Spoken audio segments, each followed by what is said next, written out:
우리 함께 하나님 말씀 보겠습니다. 창세기 22장 9절입니다. 22장 9절에서 19절까지 구약 28절을 함께 교도하시겠습니다. 창세기 22장 9절에서 19절까지 9절 제가 먼저 읽습니다. 하나님이 그에게 일러주신 곳에 이른지라 이에 아브라함이 그곳에 제단을 쌓고 나무를 버려놓고 그의 아들 이삭을 결박하여 제단 나무 위에 놓고 여호와의 사자가 하늘에서부터 그를 불러 이르시니 아브라함아 아브라함아 하시는지라 아브라함이 이르되 내가 여기 있나이다 하며 사자가 이르되 내가 여기 있나이다 그의 마음을 인도하시며 내가 내 아들을 갖다가 너에게 하였으니 내가 이제 너의 하나님의 명령을 주라. 아브라함이 눈을 들어 살펴본즉 한 순양이 뒤에 있는데 뿔이 숯불에 걸려 있는지 아브라함이 가서 그 순양을 가져다가 아들을 대신하여 번제로 드렸더라.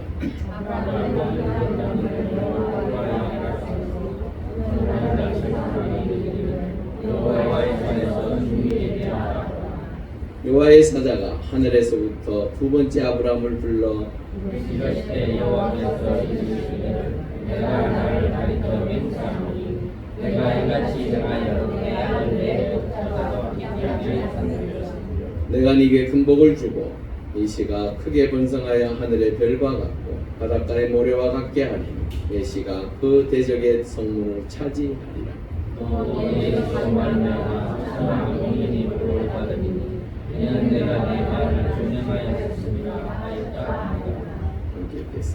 이에 아브라함이 그의 종들에게 돌아가서 함께 떠나 브에세바에 이르러 거기 거주하였더라. 아멘. 우리 전우장으로 인사하시죠. 반갑습니다. 평안하셨습니까? 다 휴가 가셨습니까?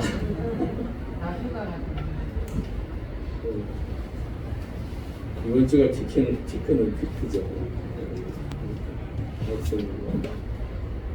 이번 주 너무 뜨거웠습니다.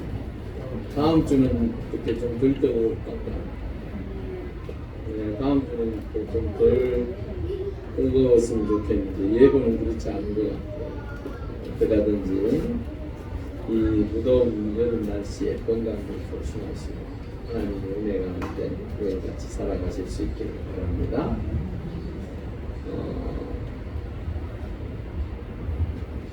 예수 믿고 구원받는다는 것, 하나님의 자녀로 산다는 것, 그것은 결코 쉬운 것은 아닙니다. 왜 그럴까요? 네, 그렇죠. 첫째는 믿어져야 되는 건 맞습니다. 도무지 믿어지지 않는데 어떻게 믿고 살겠습니까? 하지만 그 믿음을 통하여 살아가는 삶의 자리가 순간순간마다 결단해야 되는 삶이기에 어쩌면 더 힘들고 어려울 수도 있어요. 그 결단의 모습이 오늘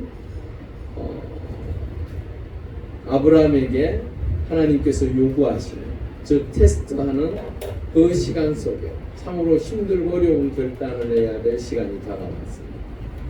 3일 동안 그 아들과 함께 걸어가면서 얼마나 많은 생각들을 했을까. 아들하고 실질적으로 대화한 내용이 없어요. 그냥 아버지 제사 지내기 위해서 나무는 가져가는데 왜 재물이 없습니까? 여러분 그 구약 시대에 있었던 제사가 사실은 이스라엘 백성들에게 있어서 5개가 있었습니다. 그런데 그 5 제사를 통하여 하나님 앞에 예배했어요. 특히나 자신의 죄를 대신해서 그 짐승들에게 죄를 전가해서 매번 이렇게 하나님 앞에 올려드렸어요. 그렇게 해서 용서함을 받고 하나님의 자녀로 살아감을 깨달았습니다. 그런데 예수 그리스도께서 이 땅에 오셔서 당신이 그 모든 죄를 어떻게 하셨다고요? 담당하셨어요.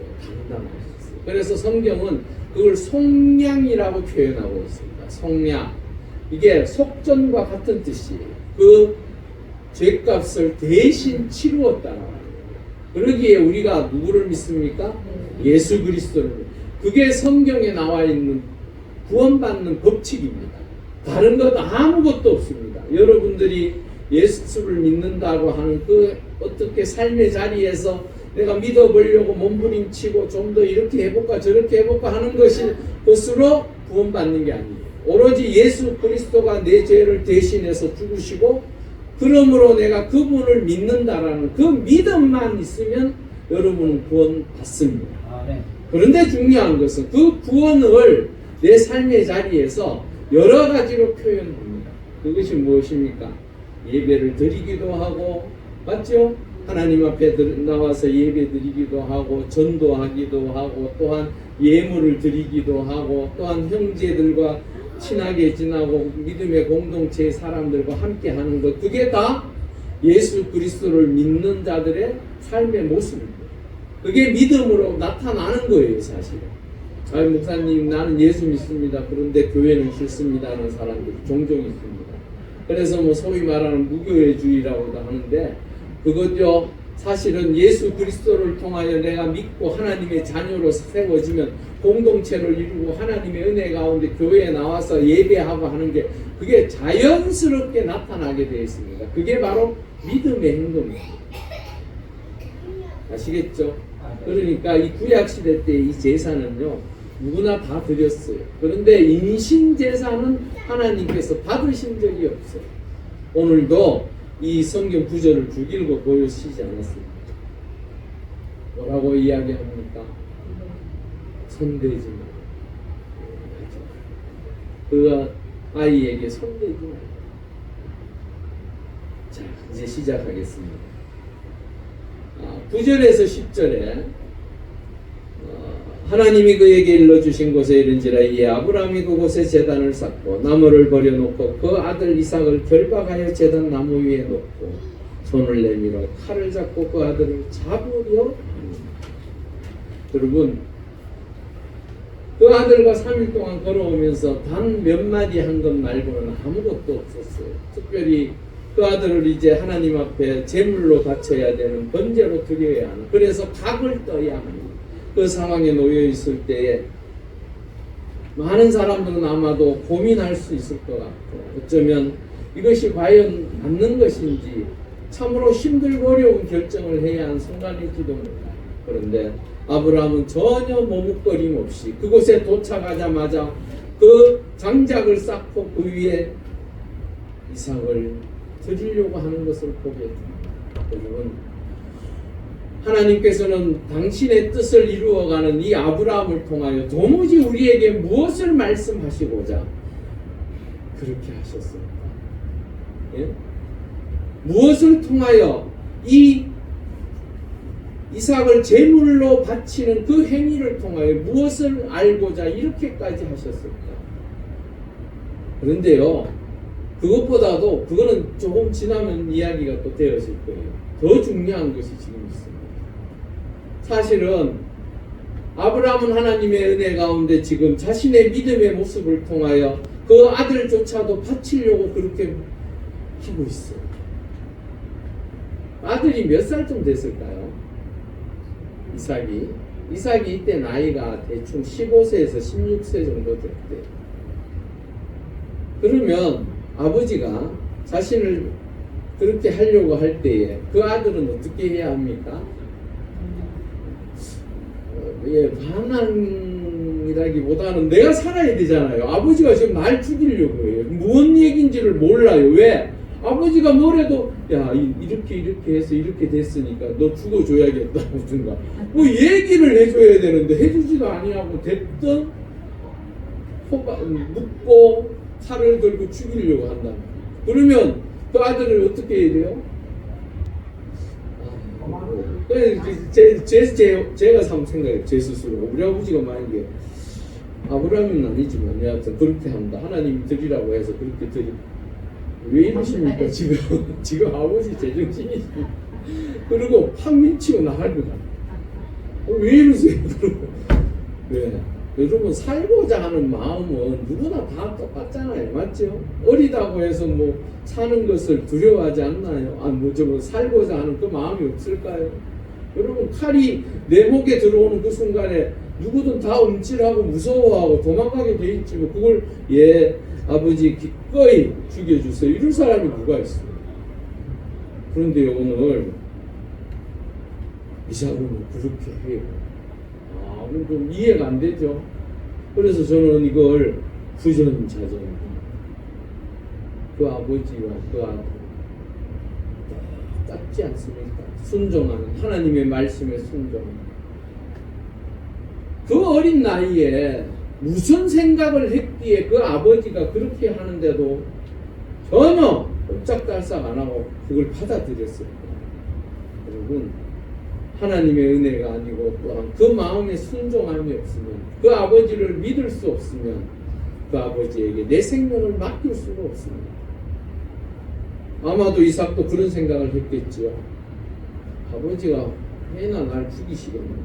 뭐 어떻게 뭘 하시려고 하는가 보지 뭐. 그래서 그냥 몸을 맡겼던 것 같아요.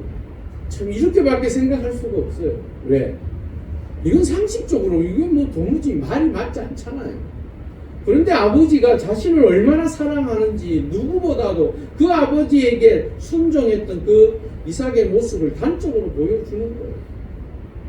우리 아들이 만약에 제가 그러면 저는 가만히 있을라. 저 혼자서 그런 생각을 해봤어. 그래 주기를 바라지만 안 해도 뭐 어쩔 수 없지요. 여러분 이 이삭의 모습은요 바로 예수 그리스도의 표상이라고 성서학자들은 이야기합니다. 이사야 53장 7절을 읽어보겠습니다. 시작. 그가 번역을 당하여 괴로울 때에도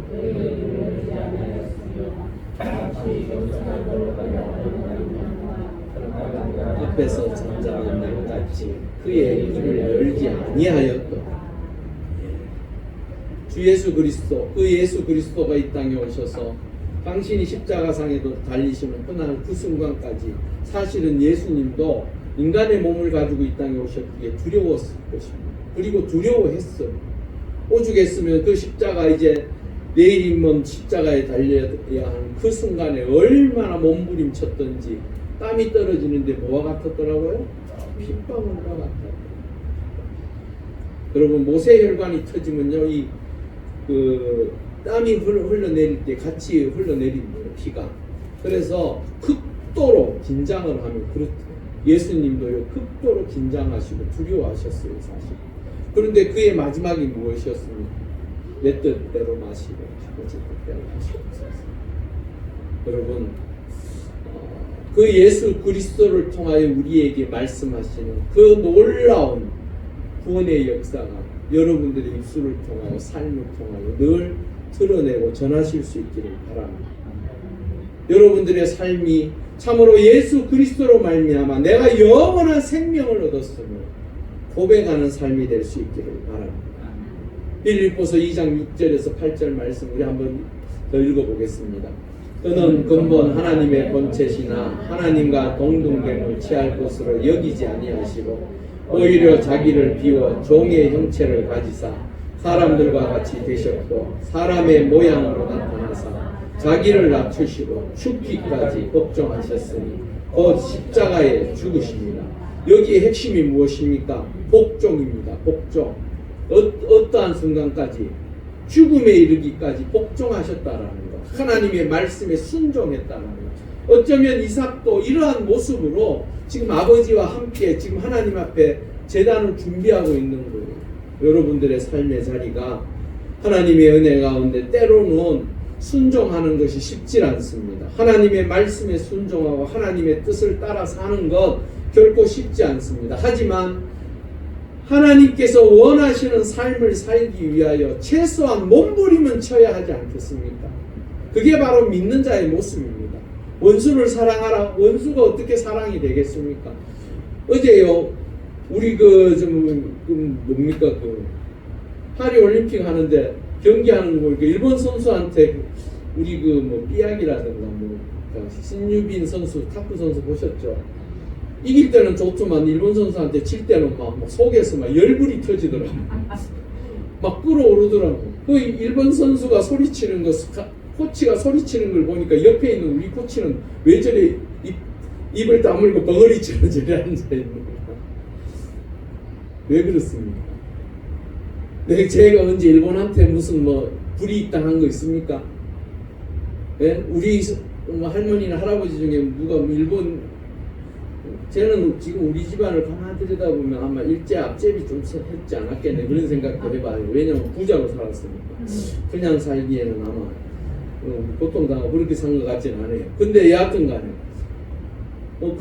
그분들이 뭐 언제 뭐 일본으로부터 수탈을 나고 힘겨운 일을 겪었나요? 아무도 그런 거 없어요. 저 우리 집안에.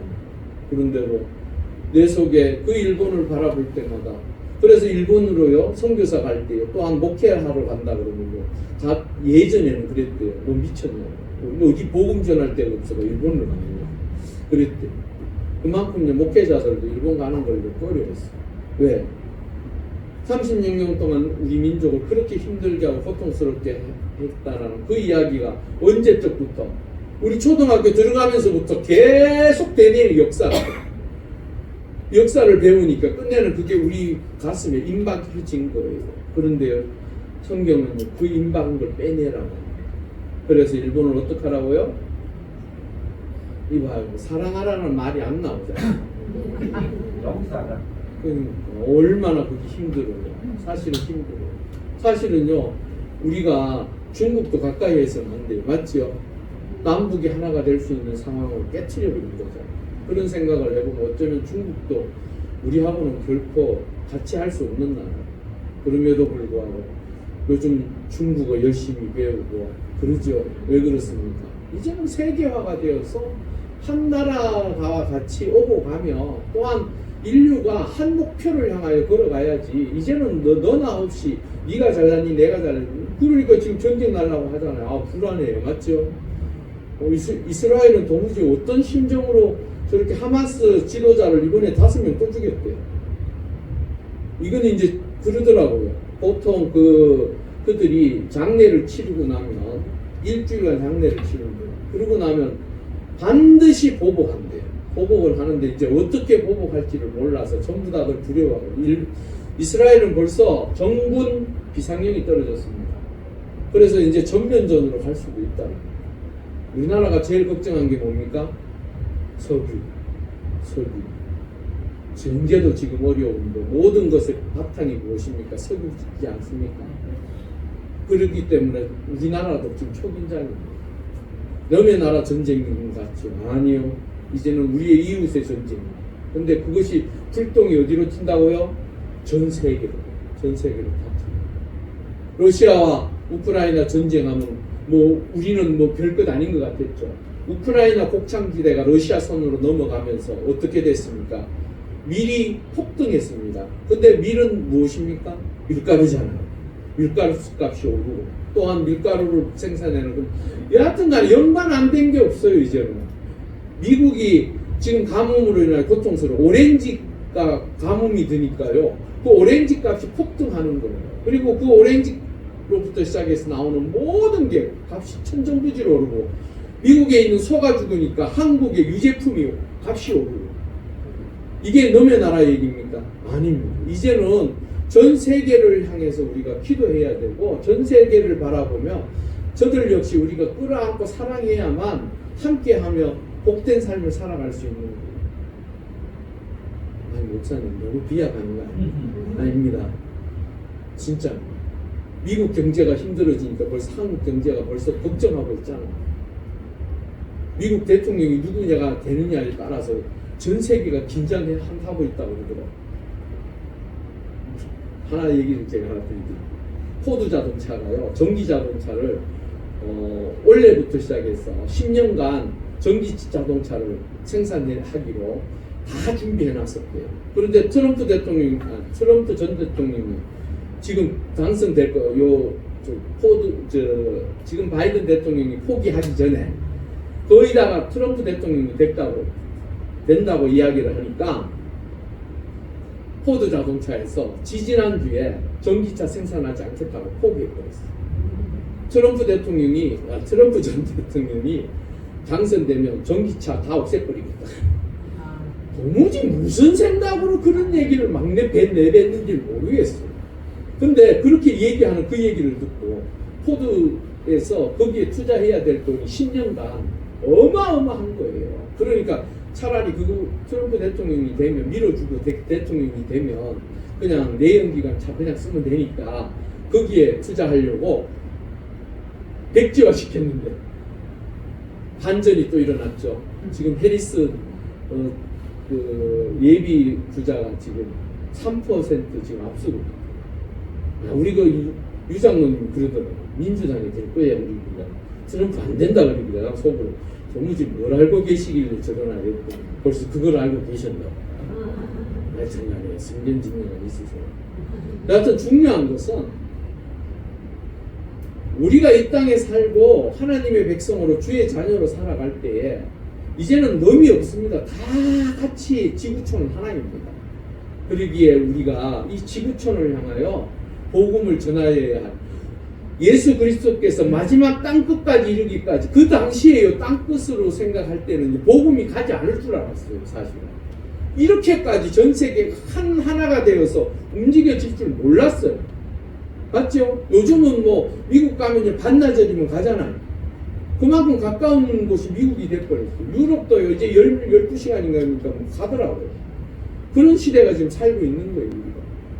여러분 우리에게 예수 그리스도를 통하여 우리에게 구원의 메시지를 하나님께서 허락하신 이유가 우리가 그냥 이 땅에서 잘 먹고 잘 살라고 허락하신 게 아니 우리를 통하여 하나님의 뜻을 전하며 주의 영광을 위하여 살으라고 우리에게 주신 사명입니다. 그러기에 여러분 이제 뭐 갈 날 얼마 안 남으셨잖아요. 다들 50년 아니면 여기 계신 분들은 아마 거의 다 가셨을 거예요. 몰라요. 또 130까지 또 지팡이 짚고 다니신 분 계실라는지 모르겠지만 그런 분은 극히 드물어요. 제가 보니까 보통 한 100세 정도 되면 다 가시더라고요. 요즘 그렇게 봤을 때 이제 하나님 만날 시간 얼마 안 남았습니다. 여러분 이 남은 시간 하나님 앞에 믿음으로 하나님의 거룩한 백성으로 내가 남겨놓아야 할 믿음의 유산들이 필요한 것이요. 그 그림을 한번 보겠습니다. 이 그림 잘 한번 보세요. 지금 이삭의 얼굴에 누구의 손이 올라가 있습니까? 아브라함의 손이 올라가 있어요. 그 다음에 이 왼손은 이삭의 얼굴에 가 있고 오른손은 지금 어디가 있습니까? 천사가 딱 잡고 있어요. 이거 누가 그린 건지 아십니까? 렘브란트 네덜란드 화가 바로크 시대 때 그 바로크 시대를 활짝 열었던 렘브란트 대충 들어보셨죠? 네. 세계적인 화가 빛의 화가라고 평가되었습니다. 이 렘브란트에 의해서 렘브란트 집안은 원래 카톨릭 집안이었는데 이 렘브란트 혼자 예수 믿기 시작했어요. 그래서 성화를 굉장히 많이 그렸어요. 그렸는데 특별히 이 아브라함과 이삭의 이 번제를 이렇게 그려놓은 걸 보면 어쩌면 정말로 하나님께서 아브라함 아브라함 하고 부르셨을 때 천사가 그의 손을 잡고 있었지 않았어요. 이거 뭐 삐끗하면 그냥 내려가는 거예요. 바로 맞죠? 그 칼이 뭐 그대로 그래서 칼이 너무 좋은 칼이에요. 맞죠? 그 당시에 이런 칼이 있었겠냐면 여하튼간 하나님께서요 그 모습을 보시고 하나님께서 멈추셨어요. 멈추게 하셨어요. 왜? 그의 믿음을 보셨기 때문에 더 이상 아무것도 원치 아니하시고 멈추게 하시는 것을 보게 됩니다. 여러분 그런데요 제가요 말씀을 이제 묵상하면서 그런 생각이 들더라고요. 과연 하나님은 전지전능하시다고 하시는데 아브라함의 그 행동을 통하여 오늘 뭐라고 말씀하시냐면요. 아브라함 하시는지라 아브라함이 이르되 내가 여기 있나이다 하며 하자가 이르되 그 아이에게 내 손을 대지 말라 그에게 아무 일도 하지 말라 내가 내 아들 내 독자까지도 내게 아끼지 아니하였으니 내가 이제야 내가 하나님을 어떻게 하는 줄 안다고요? 경외하는 줄 안다. 경외하는 줄. 아니 전지전능하신 하나님 무소부재하신 하나님 우리의 시공간을 초월하신 그 하나님 그 하나님께서 아브라함의 믿음을 그러면 그동안에 의심하셨다는 얘기예요? 예? 그동안에 저 아브라함 저 보니까 뭐 제대로 하는 것 같지도 않아 그러니까 영 좀 의심스러운데 그렇게 생각하셨을까요? 여러분 그게 아닙니다. 이게 무슨 말이냐 그러면요, 두 가지로 제가 묵상하면서 느꼈던 게, 첫째, 그 아들을 드림으로 그 아브라함은 그 제사를 지낼 때 그 마음이 어떠했을까? 참으로 힘들고 어려웠을 거예요. 고통스러웠을 거예요. 그 아들을 드려야 한다는 그 순간. 여러분, 우리의 삶의 자리에 하나님 앞에 예배하는 것, 이 예배할 수 있는 이것이 어떻게 이루어진 것입니까? 바로 예수 그리스도가 죽음으로 말미암아. 여러분, 그러기에 우리가 예배 드릴 때는 치열하게 드려야 돼요. 하나님 앞에 생명을 바치듯이 나의 자녀의 생명을 하나님 앞에 드림과 같이 철저하게 하나님 앞에 감사함으로 드려야 해요. 여러분, 혹시나 어쩔 수 없이 가자 그러니까 어쩔 수 없이 따라오시 그런 마음으로 오시면 안 돼요. 오셔서 정말로 하나님 앞에 당신께서 나를 위하여 친히 죽으셨던 그것을 생각하며 내 하나님 앞에 예배드림이 참으로 감사가 되고 기쁨이 될 수 있기를 바랍니다. 아브라함이요, 이 제사, 이 일을 겪고 난 이후에 그는 아마도 하나님 앞에 제사 드릴 때마다 감격했을 거예요. 왜? 내 아들까지도 기꺼이 받으시려고 하셨던 그 하나님을 생각해보면 나에게 당신이 요구하시는 그 생명과 같은 귀하게 여기는 이 예배에 내가 함께 할 수 있다라는 것, 어쩌면 감사함으로 드렸을 것입니다. 여러분들의 삶의 자리에서도 하나님 앞에 나와 예배할 때 진심으로 최선을 다하여 하나님 앞에 예배할 수 있기를 바랍니다. 그리고 그 이야기가 빌립보서 2장 12절에 나옵니다. 우리 한번 읽어보겠습니다. 시작. 그러므로 나의 사랑하는 자들아, 너희가 나 있을 때뿐 아니라 더욱 지금 나 없을 때에도 항상 걱정하여 두렵고 떨림으로 너희 구원을 이루라. 예. 두렵고 떨리는 마음으로 예배에 참여할 때에 하나님의 은혜가 우리 가운데 임할 줄 믿습니다. 또 하나는요, 야고보서 2장 26절에 나와 있습니다. 우리 한번 읽어보겠습니다. 시작. 영혼 없는 몸이 죽은 것 같이. 예, 우리 너무나도 잘 알고 있죠. 행함이 없는 믿음은 죽은 믿음이라는 거예요. 여러분, 아브라함이요, 하나님께서 잘못 말씀하신 거예요. 꼭 아들을 드려야만 하나? 내가 다른 걸로 하나님 앞에 드리면 안 되나? 그런 생각을 할 수도 있었지만 하나님께서는 그가 입으로 내가 당신을 사랑합니다, 내가 당신의 백성입니다, 하나님의 사람입니다, 내가 당신의 말씀에 순종합니다 라는 것을 무엇으로 확정해 보여주었습니까? 아들을 드림. 여러분, 행동하는 믿음, 그것이 바로 여러분들을 향한 하나님의 뜻인 줄 믿습니다.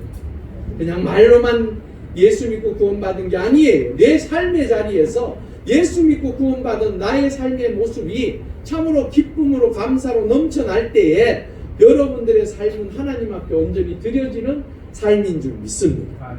여러분, 하나님 앞에 드릴 때에 하나님께서 여러분 가운데 임하십니다. 내 것을 내 것이라고 꽁꽁 숨겨놓고 어떻게 하든지 내 것을 가지려고만 한다고 해서 여러분, 하나님의 복이 여러분들이 그냥 말로만 하는 그 말에 의해서 주어지는 것이 아니에요. 기꺼이 때로는요, 나를 하나님 앞에 드릴 수도 있어야 되고요, 때로는 내 자녀도 하나님 앞에 기꺼이 드릴 수 있는 그 믿음이 있을 때에 하나님의 놀라운 구원의 역사가 여러분들의 삶의 자리에 넘칠 줄 믿습니다. 아니나 다를까요? 그 하나님은 멈추게 하시더니만 13절에 보니까 아브라함이 눈을 들어 살펴본즉 한 순양이 뒤에 있는데 뿔이 수풀에 걸려 있는지라 아브라함이 가서 그 순양을 가져다가 아들을 대신하여 번제로 드렸더라. 아브라함이 그 땅 이름을 여호와 이레라 하였으므로 오늘날까지 사람들이 이르기를 여호와의 산에서 준비되리라 하더라. 여호와 이레, 여호와 이레가 바로 여호와께서 준비하시다라는 것이. 여러분, 내 것을 다 드리면 하나님 도무지 나는 그럼 어떡하라고. 여러분 걱정하지 마십시오. 하나님께서 여러분들에게 그보다도 더 귀하고 중요한 것을 채워주실 줄 믿습니다. 그것이 하나님의 뜻입니다. 우리 하나님은 여러분들에게 때로는 시간을 드리라고 합니다. 시간을 들여서 하나님을 섬기라고 합니다. 때로는 남을 도우면서 하나님을 섬기라고 이야기합니다. 때로는 하나님의 은혜를 다른 이에게 전하면서 섬기라고 이야기합니다. 그냥 그렇게 드리는 것으로 끝나는 것이 아니라는 거예요. 여러분 출애굽기 23장 27절에서 28절 우리 한번 읽어보겠습니다. 내가 내 위엄을 내 앞서 보내어 내게 이르는 백성을 물리치고 내 모든 원수들이 내게 등을 돌려 도망하게 할 것이며 내가 왕벌을 내 앞에 보내리니 그 벌이 히위 족속과 가나안 족속과 헷 족속을 내 앞에서 쫓아내리라. 여러분 이스라엘 백성들이요 가나안으로 들어갈 때요 40년 동안 광야 생활을 했습니다. 그 광야 생활을 하면서 그들은 좀 더 좋아졌습니까? 제가 볼 때는요 별로 좋아진 게 없어요. 여전히 불평과 불만과 원망과 또한 그 노예로서 살던 그 노예 근성이 여전히 삶의 자리에 붙어 있어서 도무지 하나님을 의지하고 하나님의 말씀을 따라서 준비하는 자가 아니라 늘 하나님께서 그 순간순간마다 자기들한테 주시지 않으면 원망하고 불평하던 자들이었어요. 그들이 가나안 땅에 들어가면 인간적으로 생각해 볼 때 승리할 수 있을까요? 패할까요? 여러분 패할 수밖에 없어요. 왜? 준비되어져 있지 않았기 때문에. 그들은 이 히위 족속, 가나안 족속, 헷 족속 이들은요 이미 철기 문화를 통하여 나름대로 전투력을 가지고 힘을 가지고 있던 족속들이 그 땅을 차지해서 산 지가 수백 년이 됐어요.